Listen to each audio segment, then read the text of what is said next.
ভাবুন তো, আমাদের চারপাশের সব কিছু, হাওয়া, জল, লোহা, এমনকি আমাদের নিজের শরীর, গঠিত ক্ষুদ্র কণা পরমাণু দিয়ে। আজ এই সিমুলেশন দিয়ে আমরা সেই অদৃশ্য জগৎটাকে দেখব।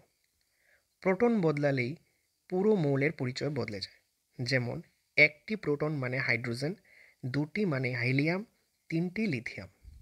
এবার নিউট্রন যোগ করলে দেখুন, মৌল একই থাকে, কিন্তু তৈরি হয় নতুন আইসোটোপ, যেন একই মানুষের যমজ রূপ।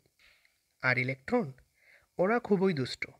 কম বেশি হলেই পরমাণু হয়ে যায় আয়ন, কখনো ধনাত্মক, কখনো ঋণাত্মক। সবশেষে যখন প্রোটন, নিউট্রন ও ইলেকট্রন একদম নিখুঁত ভারসাম্যে থাকে, তখনই জন্ম নেয় একটি স্থিতিশীল পরমাণু। আর সেই পরমাণু দিয়েই গড়ে ওঠে পুরো ব্রহ্মাণ্ড।